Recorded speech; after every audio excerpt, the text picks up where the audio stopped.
In my view, right, that answer is yes. I've seen a lot of waves come and go. The cloud wave came, it's obviously here, staying. The mobile wave came, it's here. Then there were, a few false starts on things like Web3, blockchain, which have not really taken off. Right. But somehow it seems like AI is a very fundamental shift. Right. Is the noise real? I mean, who knows? But we are seeing a lot of impact, both on efficiency and effectiveness, if we learn to use AI right.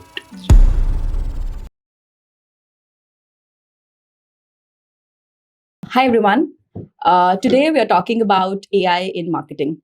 So there's a lot of content around AI in marketing as a space, and some of it is real, some of it is hype. So in this conversation, we're going to identify that what is the real meat around AI, how it is impacting people in perspective of their career growth, how it is impacting the marketing department, and then how it is impacting the organization as a whole.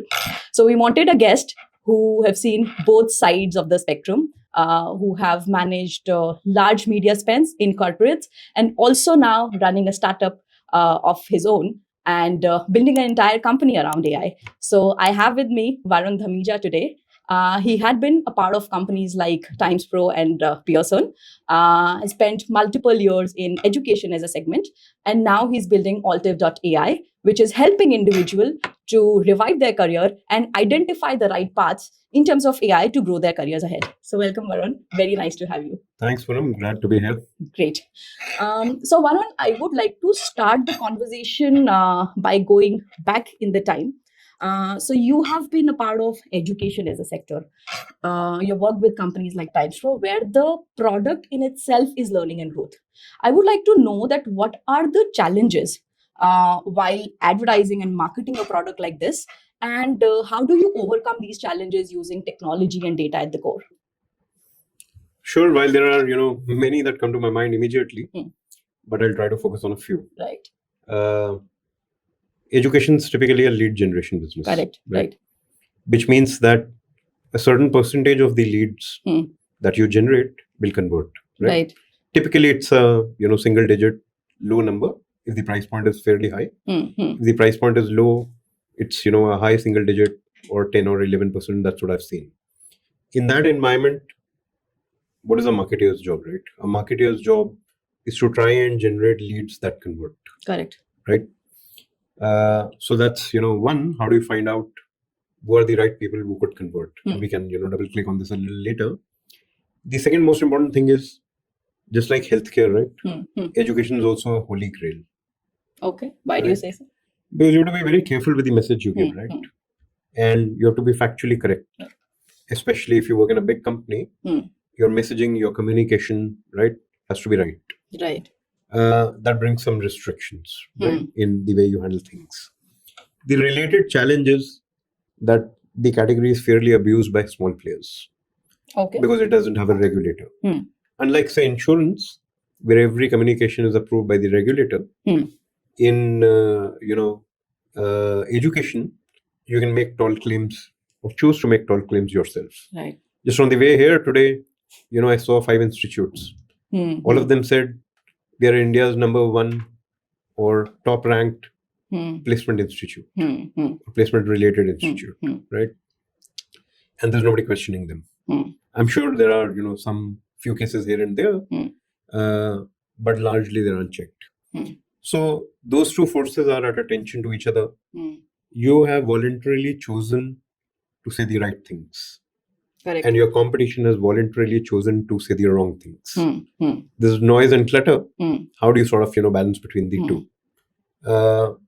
And finally, cost of acquisition is a big challenge in that industry. Some people are successful with it, some are not. It brings some related challenges. The first one we spoke about is related. Which leads do you generate? But few more that come to my mind are, how do you manage your data? Things like attribution, do they flow through? What is it that you do? Because having the right data, or in fact, let me say, putting the right measures in place and then having the right data is far more important, because the cost for each of those leads is very, very expensive, right? And in that sense, how do you sort of, set up a data managed culture Mm-hmm. where, and a lot of marketers who listen to this may relate to it, where in weekly reviews, the sales and marketing teams are not pointing fingers at each other, but taking a data back view, both on what's working and what's not working, so that, one could either double down on what's working or stop things that are not working. So a counter question to this, or a follow-up question rather, that in small systems, marketing and sales are both aligned to the founder. So somewhere there's still some alignment in terms of the marketing and final North Star KPIs. In large systems, we see that data pipelines are broken, right? So while they do have all the resources to fix it up, do you think that it's a people problem or a culture problem or a skill set problem?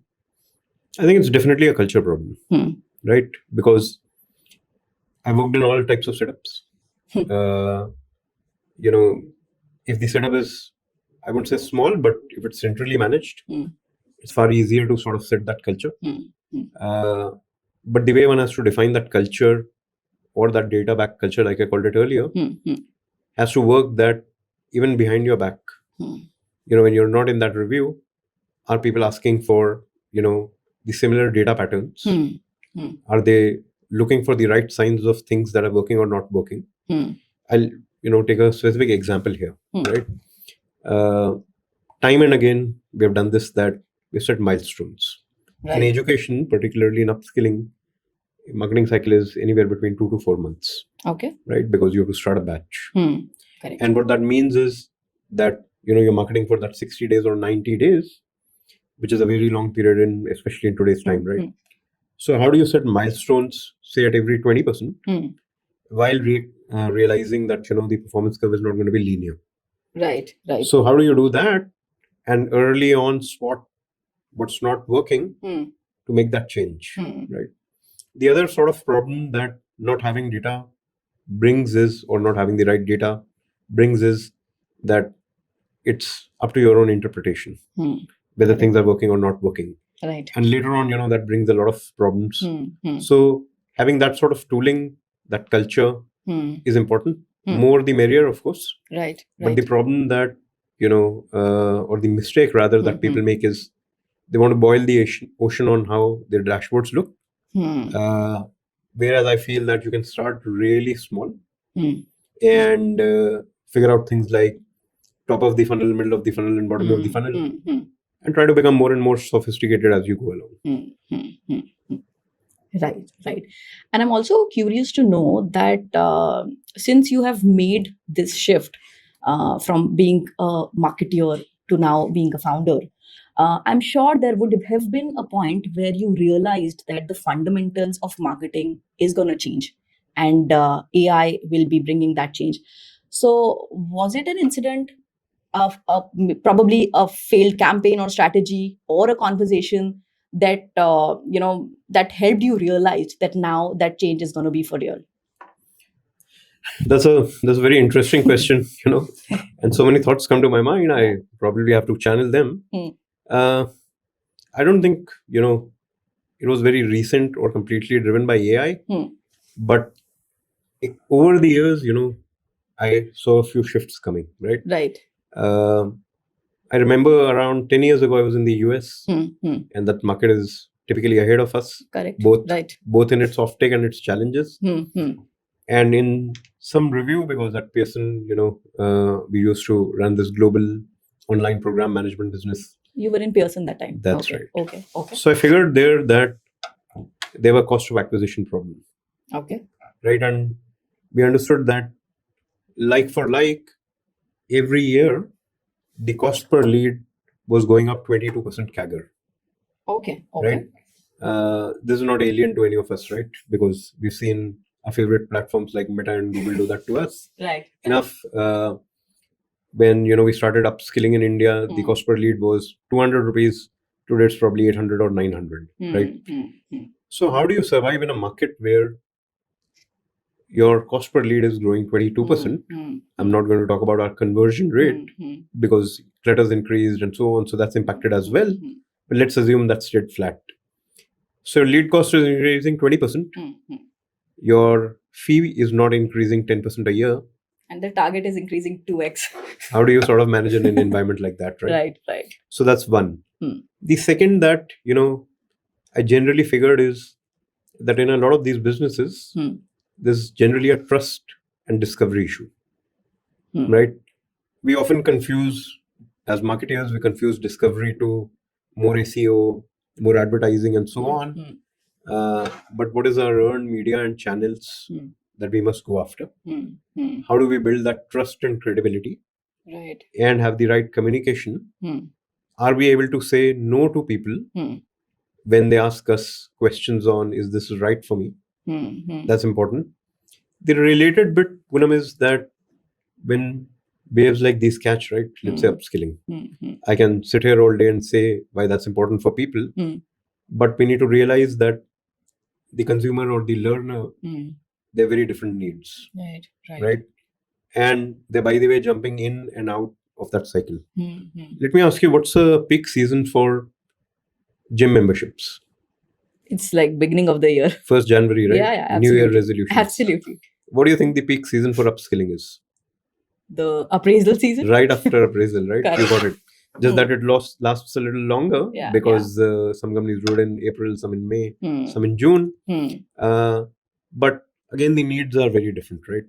It reminds me of an anecdote where so many years ago, I spoke to somebody who had been talking to the team for a long time and finally decided not to go ahead. I would, do a lot of these, for lack of a better word, mystery calls to figure out what went wrong.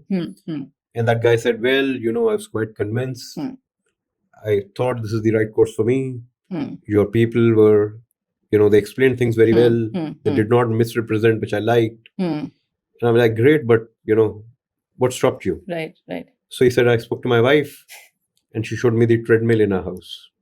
Okay. And I was quite confused on where this is going. And he said, you bought this treadmill and now we, use it to hang dry our towels. You never use it. The course is going to become a treadmill like that. Right?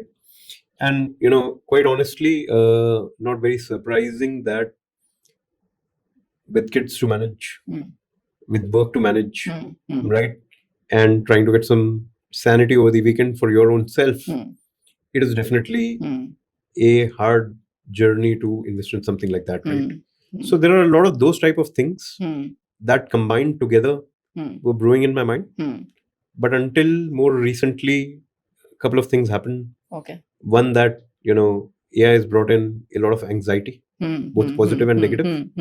It's brought in a much larger or bigger need for all of us to, if not upskill, at least learn new ways of doing things. Correct. Right? Some of it will happen via formal learning, some via informal learning.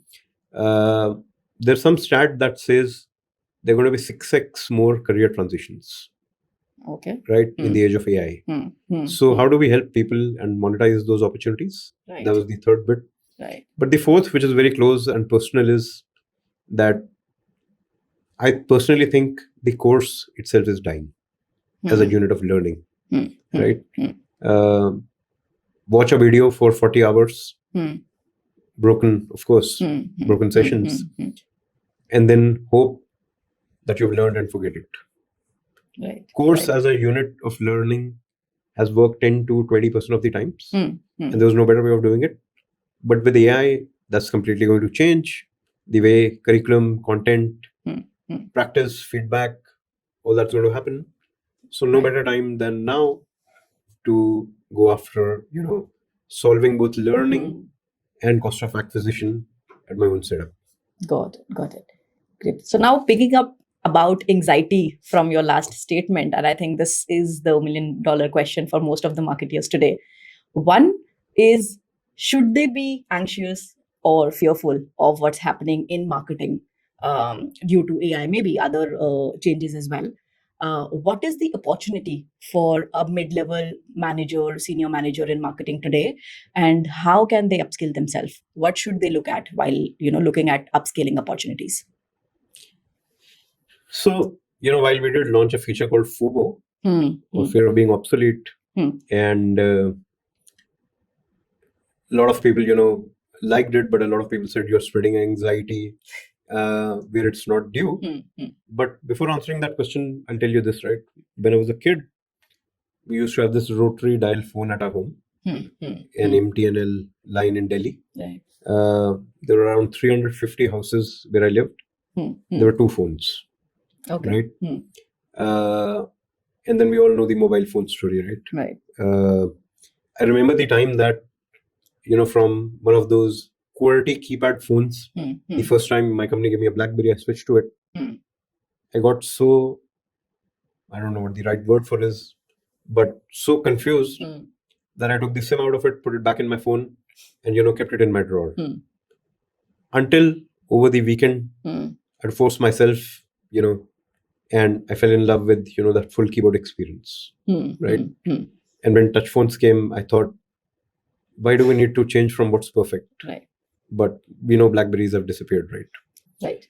So I think the key question is, should we be doing something new? More than, should we be anxious? Right? So in my view, right, that answer is yes. I've seen a lot of waves come and go. The cloud wave came, it's obviously here, staying. The mobile wave came, it's here. Then there were, a few false starts on things like Web3, blockchain, which have not really taken off. Right. But somehow it seems like AI is a very fundamental shift. Right. Is the noise real? Who knows? But we are seeing a lot of impact, both on efficiency and effectiveness, if we learn to use AI right. Right. And finally, just to complete that thread, from FOBO or fear of being obsolete to when we launched and where we have come, we figured there are two types of anxieties people have. One is, hey, am I going to lose my job, or, so on. But the second is, so much is happening, so few people know about it. That door is open. How do I capitalize on it? And, either get promoted or get a 30-40% salary increase or future-proof my career for the next 4-5 years in a set direction. So we are seeing both those types of anxiety. Great. And can you also talk about maybe a couple of areas where AI did a measurable impact from your previous journeys or the current journeys? Anything that, because you were talking about lead qualification through agents, so I'm sure there are multiple other cases. So can you double click on a couple of them? Sure. Let's start with the one that you mentioned. Yeah. We did this big scale pilot with a lot of iterations to use voice AI agents for outbound calling. And we figured that, in the end, they were 4x more effective than a human. Okay. And they obviously costed 1/4. I'm sure. So that's, 16x. I'll just double click on that cost point because a lot of people calculate the cost wrong. Because, if you've got a voice agent and you divide their salary by 24 days, 8 hours, that's probably the wrong calculation. Because in my experience, those people are not, working 8 hours a day. And that's not their talk time. That calculation doesn't include their learning curve, their hiring time, right, attrition, right. the seat cost, the tea and coffee cost. The company has to, figure the HR schemes you have to run to retain them, motivate them, and so on. So that's the calculation. The cost was 1/4. And by the way, that AI agent cost is really going down over a period. Right. Tokens and computing are becoming cheaper, and people are figuring out how to build their own with low latency and so on. So yeah, 16x impact. That's one example. Another that I can tell you is, and this one's very recent. I am an avid user of Claude, and I have created a skill called meta-analysis. Okay. And what that does is it, right now it's not automated, but I give it all the data from our Meta Business Manager and give it data from places like Google Analytics. Okay. We give it the creatives. We figured out a way to convert video creatives into sort of a script. Okay.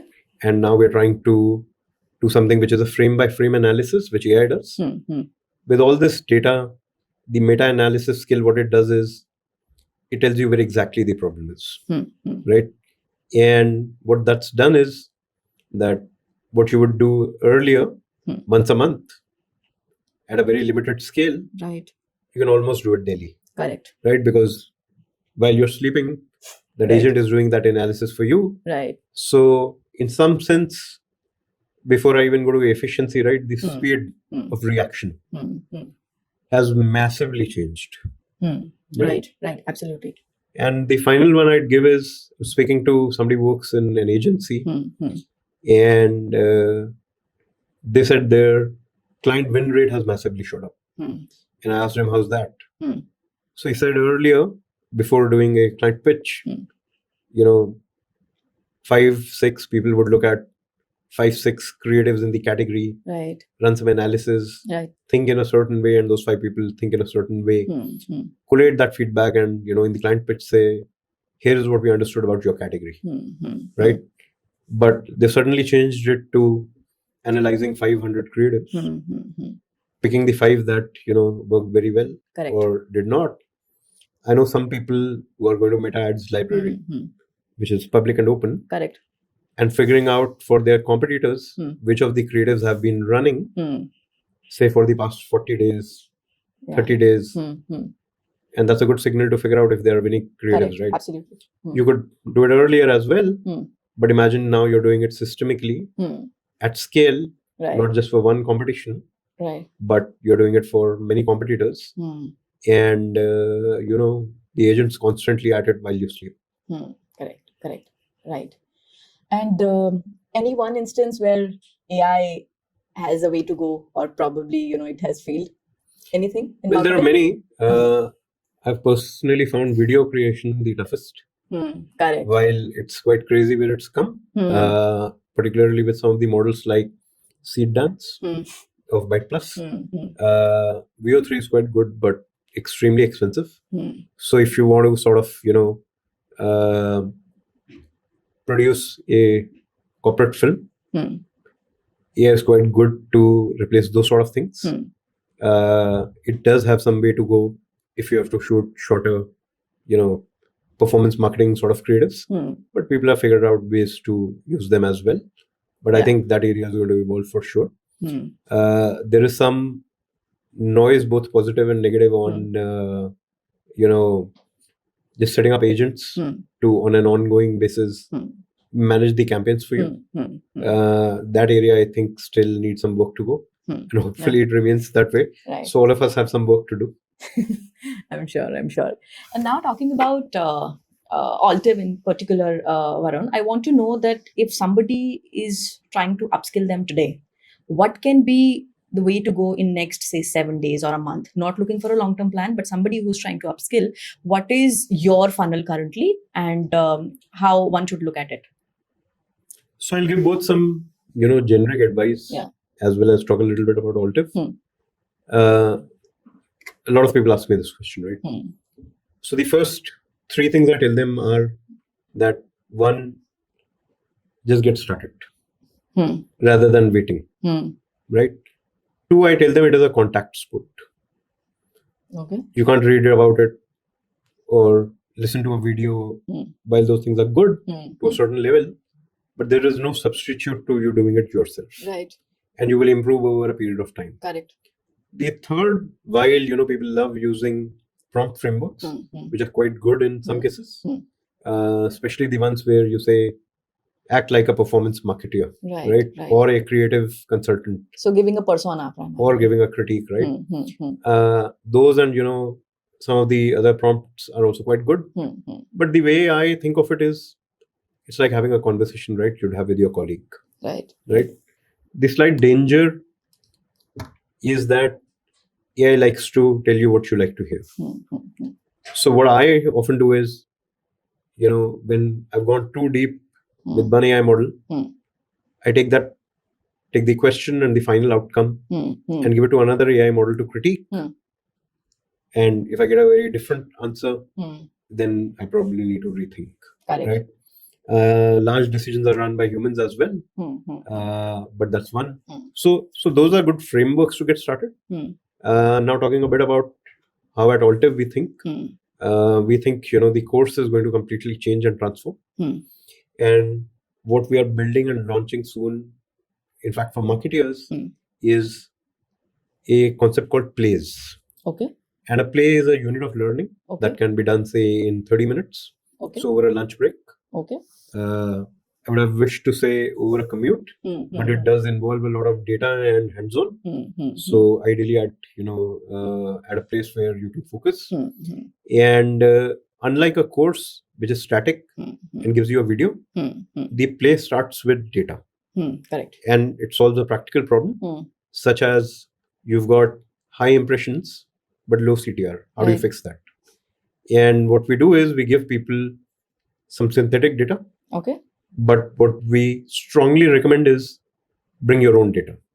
Okay. Say from Google Search Console. Got it. Right? That gives you the ability to personalize your learning.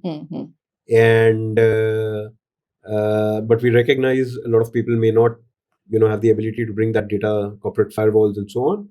So they can work on the synthetic data. In this example I used, they can follow a 7-step process. Chat with an AI agent. Okay. Combine multiple sources of data, solve that real problem, right, and submit the solution. Once our AI assesses that solution and figures they are capable to solve this sort of a problem, we add it to the skills ledger, which is a way to prove their worth and get discovered by employers. Got it. Nice. Now coming back to maybe some marketing problems, let's talk a little bit about attribution, because that had been elephant in the room for most of the marketers.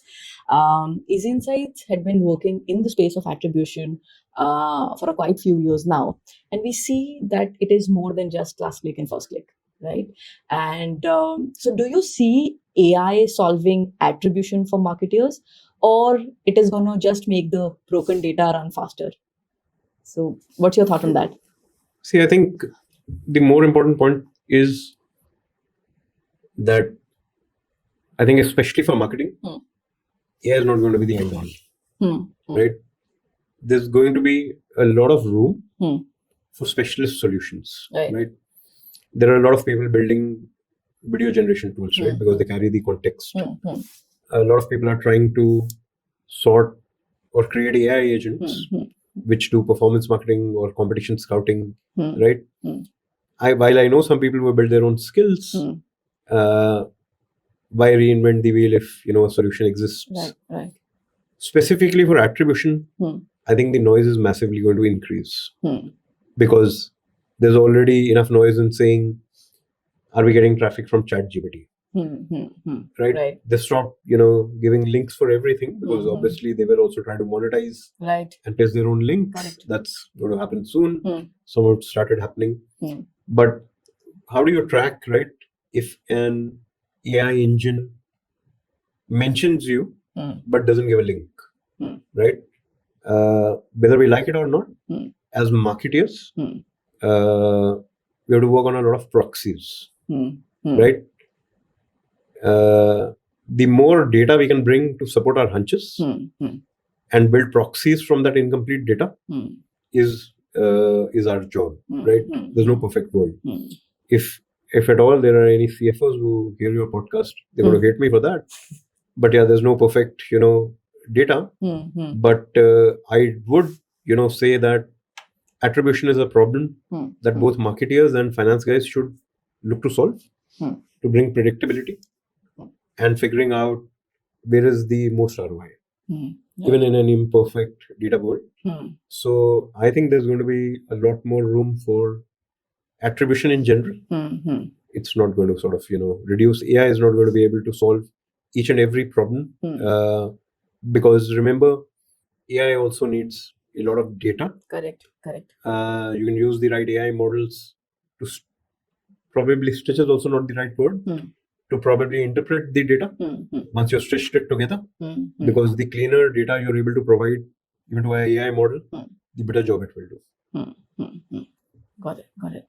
And what is your thought on specialist versus a generalist, in terms of growth in next couple of years? Oh, you've really touched a nerve, right? All my life I've been a generalist and I loved it until I couldn't explain to people that what is it that I do, right? but given a chance, I'd repeat it again. I think in some sense, and I want to talk about various different domains, right?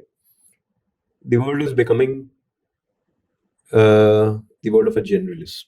And Right? I wanted to add it, your previous experience of being a generalist for probably a lot of years, did it help you evolve faster during this change? Well, what it did help me is that it allowed me to own or bring in ownership for a lot of things, right? It gave me the ability that I wasn't restricted for a tech guy to tell me that you leave this to me, right? And I'll come back to you 4 weeks later and say it's not done, right? Right. So having knowledge or applying logic to a whole lot of problems, that gave me a lot of control over the outcome, and just the way I am reduced a lot of personal frustration because I just can't sort of deal with black boxes, right? I still have to deal with meta, but as much as I can, I don't like black boxes at all. So personally, that helped me, but a lot of people as specialists have had a far more definable trajectory, and sure, more power to them. But back to your question, I think while the world is going to be a lot more of a generalist, but people would expect you to deliver the outcome. In product management, there's a lot of value for product builders who don't have to wait for UI, UX, coders, sprint, and at least at a prototype level, they can deliver and test with real customers, Right. rather than waiting 2 months for a feature to be developed to figure out it's Working failed, or not. Yeah. right? Similarly, for marketers, there's a huge opportunity to cut slack and automate a lot of things, just like the meta-analysis I spoke about earlier. Right. It takes away so much of the grunt work, and I'm quite sure none of us want to do that. Right. All right, Varun. Thank you so much. Thank you for all the insights, for all the instances that you shared. I'm sure that this information would be helpful for marketers, for performance marketers, anybody who's building business bottom to top. And thank you so much for taking our time. It was lovely talking to you. Thank you.